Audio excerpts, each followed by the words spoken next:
Hello everyone, welcome back. It is Mike and we're back here with another history video that we're going to be looking at. This time we're actually moving away from oversimplified. This is the first video that I'm doing that isn't oversimplified on this channel, so hopefully you guys still will like it. And this is Simple History. This is Simple History's Attack of the Dead Men. So we're going to be looking at this. It's dated 1915, so it's attack during the First World War, presumably. Attack of the Dead Men, and given that their appearances or their masks around their face, presumably they've been severely injured or caught up in some sort of chemical attack based on the First World War. Obviously chemical weapons and stuff like that were used, so it wouldn't surprise me if they were. And so yeah, I'm eager to learn about this. Let's get into this, see how it compares to oversimplified. Attack of the Dead Men, 1915, World War I. The Osovich fortress was constructed in the 19th century by the Russian Empire in what is now northeastern Poland to defend its borders against Germany. In the First World War, the fortress would be heavily contested between German attackers and Russian defenders. The Germans had made their first assault onto the fortress in September 1914, using large-caliber artillery guns, bombarding the fortress for 6 days. After intense shelling, the Germans confidently launched an attack on the fortress. However, Russian artillery and infantry counterattacks forced them back with a swift withdrawal. A second German attack was attempted in February to March 1915. The Germans were again optimistic with their new heavy 420mm caliber Big Bertha cannons. The fortress was bombed with intensity, including from the air, which it was presumed by the German command would cause the quick surrender of its Russian defenders.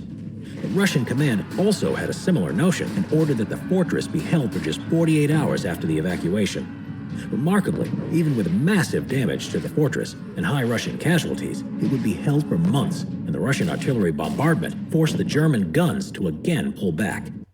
Okay, so quickly, the First World War. Obviously, when you think about the First World War, you think of the trenches, you think of the rats, the kind of the horrible conditions, the waterlog, the disease that spread through them, and the whole kind of concept of bayonet charges and stuff like that. But the First World War as well is a war that really highlighted artillery. Obviously, you'd seen artillery in previous engagements. Napoleon was a huge advocate for his Grand Battery, which he brought kind of wherever he could. Obviously, you had the American Civil War and like the Franco-Prussian War and stuff like that, where artillery played roles. But the First World War, in terms of artillery, is kind of completely different. The scale of it. There's some great historical photographs which I implore you to look at, where entire streets of basically where, or the equivalent to streets of where the artillery guns were in place, that after a day's shelling would essentially be filled from width and lengthwise with just brass shells. That is the capacity of how many shells they were firing, particularly in engagements. And this wasn't just in this singular battle, or this trying to seize this one strategic location or strong point. This was happening all across the Western Front and the Eastern Front together. A big reason why so much of the idea of trench warfare is this barren landscapes where the mud is churned and stuff like that is because, well, a large part of that is artillery shells. Artillery shells absolutely decimating the landscape and turning what would be a battlefield into a mud heap. And this is no different here. And counter battery and battery is an important thing in artillery warfare anyway, the whole concept of trying to silence the enemy's guns with your own guns. And also you need to think of the psychological aspect of this. Obviously now, in modern day perceptions, we know of things like PTSD, but obviously during the First World War it was referred to as shell shock. And this was the kind of concept of being bombarded and troops' morale, and sometimes in their unfortunate circumstances their sanity completely being shattered by the constant threat of bombardment, or the constant being under bombardment. Because it's something that you need to consider as well, is obviously when you're talking about the Big Bertha cannons, 400mm, those are colossal shells. that are falling. And it's not just the damage that they would do. I mean, obviously the damage would be hugely psychologically damaging, because if those explode near you, you essentially cease to be a person. There would be very little identifying factors if they were to land on you. You'd almost cease to exist. And this is why, unfortunately, again, a lot of the First World War graves as well also are unknown soldiers, because an unfortunate case is some soldiers were damaged to such a degree where there was no identifying factors of them. But obviously, not just the sheer visceral damage, but everything to do it, the sound of them. Depending on how far away you are in the line, you might be able to hear the guns firing in the distance. Some contemporary reports of diary entries referred to artillery as distant thunder, it sounded like. So imagine being able to hear your impending doom approaching, and then of course you have the whistling of the shells before the shells actually even hit. The concept of you being in a trench, essentially just dug out of mud, maybe have a bit of wood, perhaps even have, if you're lucky, a roof, let alone being in a fortress type building, like these Russians are in this one. That must have been devastating to think that virtually, if a shell hits, there's nothing that you can do about it, and all you can really do is just wait it out. When you talk about shell shock and PTSD, it's no surprise that type of happened, especially considering that so many of these soldiers were completely kind of fresh to warfare. There was a lot of green soldiers, not professional soldiers, people who were just fighting. I mean, granted, this is 1915, 1914, so conscription wasn't full inflow as it would be in the later war. But particularly as well, even professional soldiers, the scale of this artillery would be devastating to morale, I imagine. But yeah. So the German guns have been ushered quiet by the Russian counter-artillery. In early July 1915, the German troops were now under the command of Field Marshal von Hindenburg, who began a new offensive. This time, they decided to use poison gas to achieve their objective, as they knew the Russian defenders didn't have gas masks. 30 heavy artillery guns and 30 gas batteries were brought in range, and with the wind in their favor, the gas was launched at the fortress on August 6th. Along with the artillery bombardment, a dark green smog of chlorine and bromine moved towards the Russian positions. The grass turned black, and the tree leaves turned yellow. The Russian guns and shells made from copper were caked in a layer of green chlorine oxide. The Russian 9th, 10th, 11th, and 12th companies were all but annihilated in the gas coverage. Once the gas had cleared, 14 German battalions numbering around 7,000 Landwehr troops moved in to capture the burnt trenches. Okay, so apologies about that, I'm back. So gas in the First World War, chemical weapons, are a terrible weapon. There are numerous primary sources that you only need to look for of the devastating impact and the devastating injuries that gas and chemical weapons can actually cause to frontline soldiers, and indeed they did cause to frontline soldiers. And there are high-profile incidents of things like chlorine gas and mustard gas that were used on the Allies during the First World War by the Germans. But obviously it's an important thing to remember as well that it wasn't just a weapon unique to Germany, it was a weapon that both sides of the war used, unfortunately, because it is a horrific weapon. Some things like chlorine gas, for example, essentially cause the lungs to fill with fluid, and this fluid then essentially causes you to drown from the inside out, as well as causing horrific pain, blinding scores of men. You have the famous photographs of people, of soldiers marching in lines with their hands on each other's shoulders, and all of them are blind, and they're marching in a line. And it would only be exacerbated by, say, the shelling, because then the gas in some circumstances would actually sit in the shell holes, which means that when offences and attacks actually happened, if you were to duck into a shell hole for cover or fall into a shell hole for cover, you would essentially be breathing in gas. And if you didn't have your gas mask fixed on, then again, you're dead.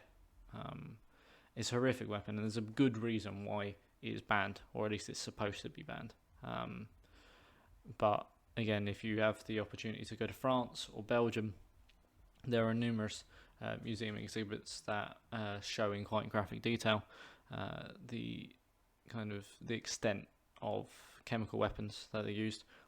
There was one place I actually went to in Flanders where it actually had the scent of gas. They managed to kind of fabricate what the gas would have smelt like, and you went to it and you could smell it, and some of them have a very strong scent that kind of deters you.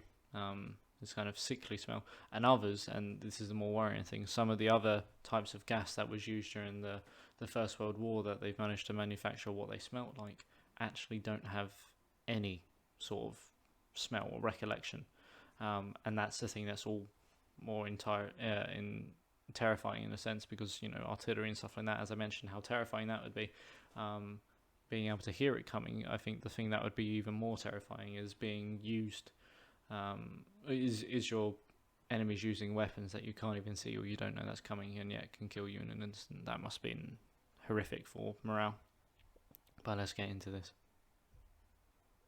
But as they approached the positions, a shocking sight took them by surprise as the remaining soldiers of the Russian 8th and 13th companies, who had come into contact with the poison gas, counterattacked with all they had left.